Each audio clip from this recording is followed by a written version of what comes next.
Hello friends, मैं Rohit Kumar. Friends, हम लोग अगले वीडियो में जो है वेग चाल को समझ चुके थे। ठीक है, तो ये इस एसिलेसिस ओनली जो है त्वरण का वीडियो, एसिलरेशन का वीडियो होने वाला है। तो let's begin this video. Friends, सबसे पहले देखिए, ये जो हमारा एसिलरेशन, ये त्वरण होता है। त्वरण को एसिलरेशन बोलते हैं और त्वरण को जो है ना छोटी ए से सूचित करते हैं। अब समझते हैं कि आखिर त्वरण क्या होते हैं। ठीक है, तो कहा रहा है कि वेग में परिवर्तन का दर त्वरण कहते हैं। तो वेग में परिवर्तन क्या होता है, हम आप लोगों को बताए थे कि कोई भी अगर दूरी में अगर चले तो वो हमारा स्पीड होता है। स्पीड ठीक है, लेकिन अगर वो विस्थापन में चले तो ये हमारा वेलोसिटी होता है। अब कह रहा है यही विस्थापन में चल रहा है, ठीक, और उसमें परिवर्तन हो रहा है। मतलब परिवर्तन मतलब मान लीजिए कि एक बेस्ट एग्जांपल हम लोगों आप लोगों के सामने जो रखते हैं वो मोटरसाइकिल का रखते हैं। मान लीजिए ये हमारा मोटरसाइकिल का स्केलेटर है, ठीक, इसको अस्थिर रखेंगे तो गाड़ी हमारी एक समान जाएगी। अब ये सीधी रेखा में ही हम जा रहे हैं, कहीं मुड़ना तोड़ना नहीं है। अब वो उसको जो है हम लोग क्या करें, बढ़ा रहे हैं घटा रहे हैं, तो उसमें क्या आ रहा है, कभी परिवर्तन, कभी ज़्यादा कभी कम आ रहा है। तो वही परिवर्तन, वेग में परिवर्तन, उसी को बोलते हैं हमारा त्वरण। जब भी हम गाड़ी को एक समान वेग से जा रहे हैं, कम करें घटाएं कि, तो उसी में हमारा एक्सीलरेशन उत्पन्न होता है। ठीक है, अब देखिए, एक्सीलरेशन मतलब कि अभी एक पोजीशन पे किसी लड़के का वेग 2 मीटर सेकेंड किसी ऑब्जेक्ट या पार्टिकल का था। इसके बाद वो 5 मीटर हो जाता है, इसके बाद वो 10 मीटर हो जाता है। ठीक, दैट इज कॉल्ड, इसमें हमारा क्या हो रहा है, परिवर्तन हो रहा है, वेग में परिवर्तन। तो वहाँ त्वरण उठेगा। ठीक, तो कहता है त्वरण का फिर फार्मूला हम लोग क्या पढ़े, त्वरण इक्वल टू वेग में परिवर्तन बटे समय पढ़े। ऑल राइट, तो त्वरण को हम छोटी से सूचित करते हैं। अब वेग में परिवर्तन कैसे निकालेंगे, फॉर एग्जाम्पल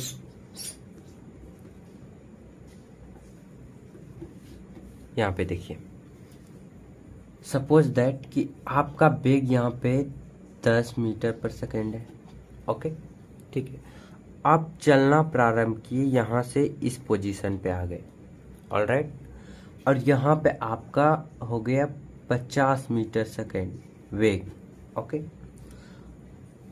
अब आपको वेग निकालना है, वेग में परिवर्तन हुआ। जैसे कि आपको अभी 2 रुपया है, 8 रुपया हो गया, तो कितना परिवर्तन हुआ, 6 रुपये का। कैसे, इसमें इसको घटा दिए तब ना। तो उसी तरह वेग में ये हमारा क्या, ये प्रारंभिक वेग हो, ये अंतिम वेग हो। अंतिम वेग को प्रारंभिक वेग में घटा देंगे तो ये हमारा वेग में परिवर्तन निकल जाएगा। 50 माइनस 10 इक्वल टू 40। ऑलराइट, तो उसी तरह यहाँ पे भी हम अंतिम वेग मतलब भी में यू को घटा दिए। ओके, अब बटे टी से भाग दे दिए टाइम के सापेक्ष, तो ये हमारा एक्सीलरेशन निकले।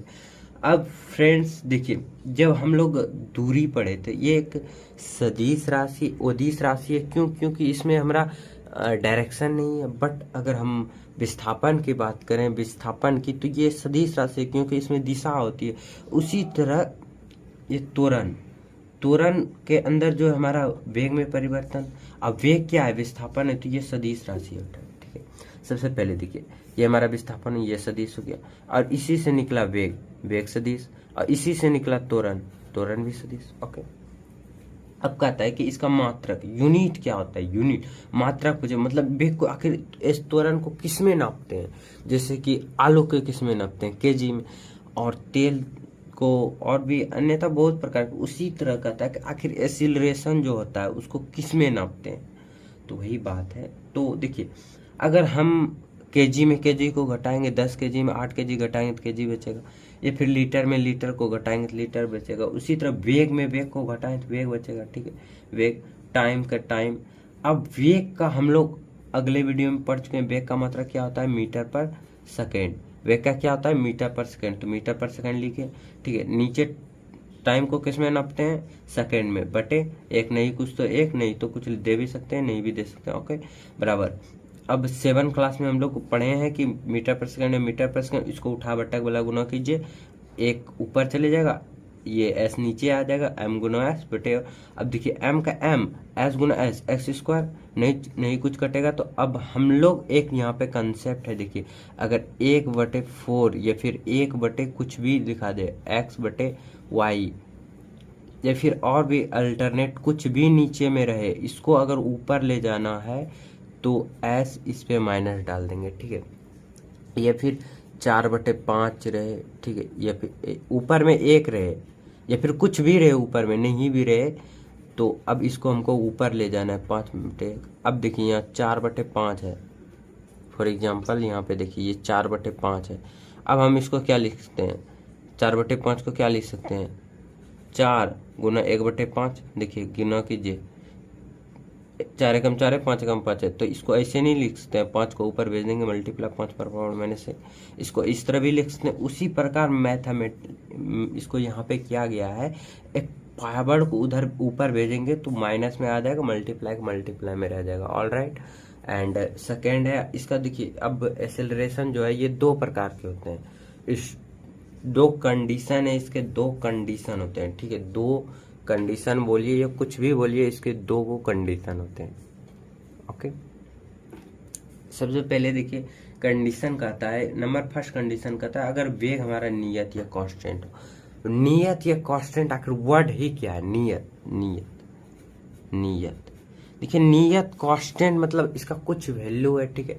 कांस्टेंट मतलब अगर ये हमारा वेग है, मतलब सीधी रेखा में जा रहे हैं तो विस्थापन है, विस्थापन में अगर हम जा रहे हैं तो वेग निकल रहा है। अगर वेग जो हमारा कांस्टेंट मतलब वेग, अगर ये है हमारा वेग, अब हम ये एक्सीलरेटर का मतलब कि उसका मोटरसाइकिल का एग्जांपल लेते हैं, ये हमारा एक्सीलरेटर है।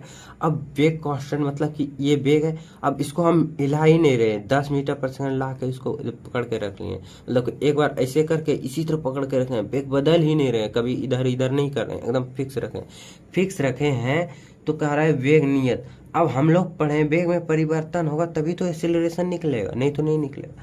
देखिए एक्सीलरेशन 0, अब इसको प्रूव करते हैं, देखिए यहाँ पे 10 मीटर है, ठीक है, फिर गए, फिर 10 मीटर दे दिए, फिर 10 मीटर पे यहाँ भी गए, 10 मीटर में यहाँ भी गए, 10 मीटर, यहाँ से यहाँ कुछ दूरी तय किए होंगे, 10 मीटर पर सेकंड, 2 सेकंड चले यहाँ से यहाँ तक, यहाँ भी 2 सेकंड चले, अल्टरनेट दूरी तय किए, ओके।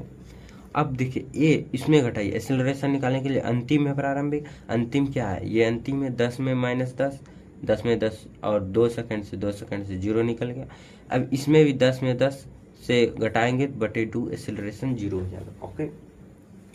ये है हमारा वेग कांस्टेंट, वेग नियत का केस, ठीक है। वेग, जब वेग हमारा नियत हो, वेग एक समान हो, इसको नियत को एक समान लिख लीजिए, एक समान,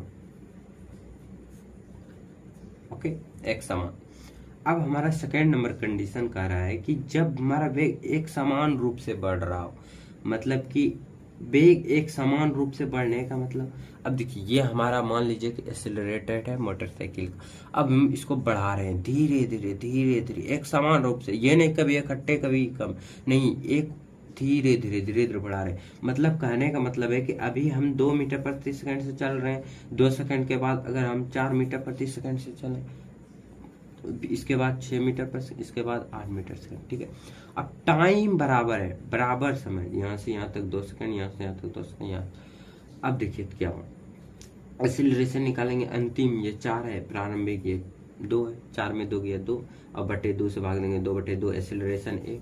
अब यहाँ भी निकालिए, 6 में 4 गया, 6 में 4 गए 2 और 2 1 एक्सीलरेशन, 8 में 6 गया, उसी प्रकार 2, इसी प्रकार आते रहेगा हर जगह। देखिए एक्सीलरेशन समान आएगा, एक्सीलरेशन समान मतलब यहाँ पे भी कांस्टेंट होगा, ठीक है। एक्सीलरेशन हमारा कांस्टेंट होगा, यहाँ पे एक्सीलरेशन ए हर जगह समान है, कांस्टेंट होगा, यहाँ पे ए 0 होगा, यहाँ पे कांस्टेंट होगा। अब अगर हमारा कंडीशन बन भी सकता है, नहीं तो एक आपके सामने भी डाउट आया होगा कि सर हमारा एक समान रूप से बढ़ेगा कैसे। एक समान रूप से अगर वेग बढ़ेगा तो एक्सीलरेशन कांस्टेंट होगा, मतलब कि नियत होगा, एक फिक्स वैल्यू होगा, ठीक है। अब हमारा अगर अभी हम यहाँ पे 2 मीटर, कभी 5 कर दिए, 10 कर दिए, 20 कर दिए, 30 कर दिए, ये कुछ भी अल्टरनेट समय में कर दिए, तो वो हमारा वेग एक समान, एक्सेलरेशन एक समान रूप से बढ़ेगा, ओके। तो यही था एक्सेलरेशन का फंडा। एंड अब चलते हैं हम लोगों के टॉपिक में। एक क्वेश्चन है कि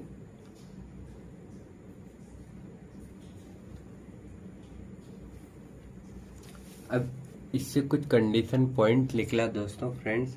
हमारा कंडीशन क्या निकला, अगर जो हमारा ये वेग है, ये वेग है, ठीक है, वेग अगर हमारा वेग से बड़ा हो भी, मतलब ये हमारा प्रारंभिक वेग u और अंतिम वेग भी बड़ा हो, तो क्या होगा, त्वरण आएगा। त्वरण देखिए ये कह रहा है कि पहले इसको समझिए, ये जिधर मुंह खुला है वो बड़ा है, जिधर मुंह छोटा है वो छोटा है, ठीक है। और ये जिधर मुंह खुला है वो बड़ा है, ये इधर मुंह खुला है तो ये इधर का वैल्यू हमारा बड़ा होगा, और इधर जिधर मुंह छोटा है उधर छोटा होगा। ओके, तो अब देखिए कह रहा है कि प्रारंभिक वेग u है, ये अंतिम वेग v है। प्रारंभिक वेग मतलब कि ये शुरुआती वेग, ये मान लीजिए कह रहा है कि प्रारंभिक वेग जिधर मुंह बंद है, मतलब छोटा है, वो छोटा होगा, मान लीजिए 5 मान लीजिए, ठीक, 5 मीटर पर सेकेंड। और ये अंतिम वेग जो है बड़ा है, बड़ा मान लीजिए इससे बड़ा कुछ 10 मान लीजिए, ठीक। तब कह रहा है तो त्वरण उत्पन्न होगा, ठीक। तो सही में तो त्वरण उत्पन्न होगा, अंतिम वेग में, अंतिम में घटाइए 10 में -5 बटे कुछ समय लगेगा, 5 बटे t त्वरण आया। ये हमारा त्वरण आया कि नहीं। ओके, तो अब हमारा सेकंड कंडीशन है कि अगर हमारा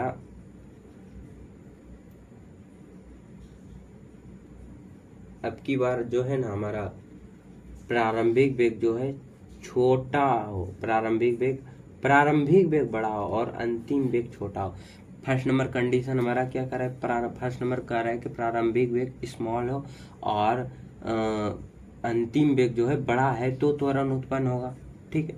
और दूसरा हमारा कह रहा है कि प्रारंभिक वेग ही बड़ा हो, मतलब कि देखिए इस जगह सेकेंड कंडीशन में ये हमारा 10 मीटर पर सेकेंड मान लीजिए, ठीक है, और जाके कहीं हमारा अंतिम वेग छोटा 2 मीटर पर सेकेंड मान लीजिए। अब इसमें एक्सीलरेशन निकालिए, एक्सीलरेशन बराबर क्या होगा, अंतिम में अंतिम 2 है माइनस शुरुआती क्या है 10 है, बटे क्या होगा, कुछ भी 2 सेकेंड मान लेते हैं, 2 सेकेंड, ठीक है, 2 सेकेंड मान लिए, टाइम जितना रहेगा।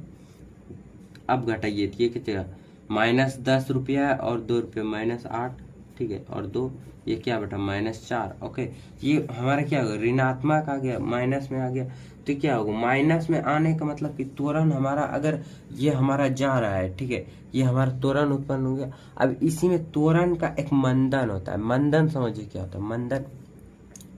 जब हम ब्रेक मारते हैं तो क्या करता है, एक सीधी रेखा में जा रहे हैं, ब्रेक मारने पर, ब्रेक मारते हैं तो त्वरण क्या होता है, त्वरण घटता है, निगेटिव होता है। फॉर एग्जांपल देखिए ये 10 मीटर, एक खड़ा से मोटरसाइकिल यहाँ पे इस जगह पे 50 मीटर प्रति सेकंड से जा रहा था, एक ब्रेक मारा, यहाँ आके रुक गया, यहाँ पे इसका वेग हो गया 0, ठीक है, ब्रेक मारा। तो अब निकालिए इसका एक्सीलरेशन, 0 में -50 बटे t, ये क्या गया -50 बटे टी का वैल्यू रखते हैं तो आ जाता माइनस में आया, मतलब ये माइनस, इसको ये त्वरण को सुनिएगा, ये मंदन का हो गया, मंदन होता है, मतलब कि ब्रेक मारने पर मंदन उत्पन्न होता है। ओके, ये ऋणात्मक में जा रहा है तो दैट इज कॉल्ड ए मंदन। एक्सीलरेशन का वैल्यू अगर ऋणात्मक में आए तो दैट इज कॉल्ड ए मंदन। एक्सीलरेशन का मान अगर ऋणात्मक में आए तो दैट इज कॉल्ड मंदन। अगर एक्सीलरेशन का मान पॉजिटिव आए तो दैट इज कॉल्ड ए, ये इसका मतलब लिख दीजिए,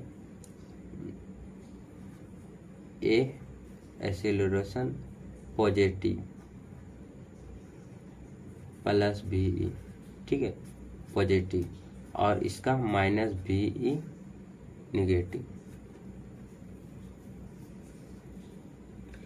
अब यहाँ पे सेकंड नंबर हमारा कंडीशन होता है, सेकंड नंबर कुछ नहीं होता है। अब हम इसमें एक चीज और सीखेंगे